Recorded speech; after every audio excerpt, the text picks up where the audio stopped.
নমঃ পার্বতী পতে হর হর মহাদেব। আমি স্বপ্না, আর আমি আজকে বৃহৎ-শিব মহাপুরাণের পঞ্চবিংশ অধ্যায়ের সোমেশ্বরের কথা, জ্যোতির্লিঙ্গর উৎপত্তি এবং শিবের মস্তকে অর্ধচন্দ্রর আজকে 7 এবং 8 নম্বর পাঠ করতে চলেছি। তো তোমরা সকলে চলে এসো বৃহৎ-শিব মহাপুরাণের মধুর বাণী শ্রবণ করতে। শ্লোকটি হলো: ধন্য হয়ম কৃত হয়ম জনান্যয়া শঙ্কর স্বয়ং স্থিতচ জগতাম নাথ পাবায়নু জগতিতলম। শ্লোকটির অনুবাদ 7 নম্বর পাঠ থেকে। তো অনুবাদটি হলো: উত্তম যজ্ঞীয় স্থান হইল সেই ক্ষেত্র, আর সোমেশ্বর তথা হলেন বিখ্যাত। শিব তার নামে ধরা করেন পবিত্র, তাই চন্দ্র ধন্য আর হন কৃত।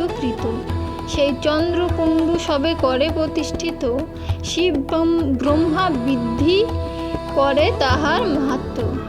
পাপনাশী সেই কুণ্ডে যেবা স্নান করে, তাহার সকল রোগ বিমুক্ত সত্তরে। প্রদক্ষিণ করে যদি এ প্রভাস তীর্থ, ধরা প্রদক্ষিণ ফল পাইবে যথার্থ। যে ফল উদ্দেশ্যে তথা করিবে গমন, অবশ্যই সেই বাঞ্ছা হইবে পূরণ। তবে সেই কালে ঋষি আর দেবগণ সে তীর্থ মাহাত্ম্য এত করিয়া দর্শন।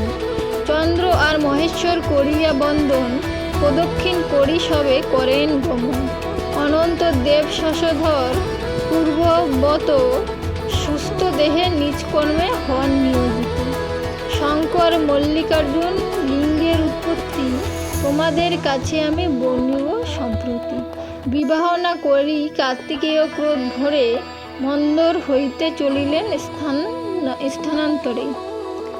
অতীব দুঃখিতা তাতে হলেন পার্বতী, তবে মহেশ্বর কহিলেন তার প্রতি: হে প্রিয়ে, এমন দুঃখ পরিত্যাগ করো, অবশ্য তোমার পুত্র আসিবে সত্তর। সে কথায় মহেশ্বরী না হলেন শান্ত, বিষাদ অন্তরে তবে কাঁদেন সতত। তবে দেব মহেশ্বর দেব ঋষিগণে দ্রুত পাঠালেন কুমারের সন্নিধানে। তবে তারা বহু চেষ্টা করেন তখন, কিন্তু কার্তিকেয় নাহি করে আগমন। তবু দুঃখ ভরে হর পার্বতী তখন, শীঘ্র কুমারের স্থানে করেন গমন। পুত্র তথা হতে 3 যোজন দূরেতে, গমন করিল ক্রৌঞ্চ নামক পর্বতে। অনন্তর জ্যোতিরূপ করিয়া ধারণ, শিবা সেই স্থানে অধিষ্ঠিত হন। তখন মল্লিকার্জুন নামেতে শঙ্কর সেই স্থানে সুবিখ্যাত রহে নিরন্তর। ভক্তিভরে সেই লিঙ্গ করিলে দর্শন, অবশ্য পাতকরাশি হয় বিনাশন। জীবনে দুঃখের লেশ না থাকে কখনো, সুখ ও শান্তিতে সদা করয়ে যাপন। শ্রী শিবপুরাণ হয় পরম পবিত্র, শ্রবণে পাতক নাশ ব্যাস বিরচিত।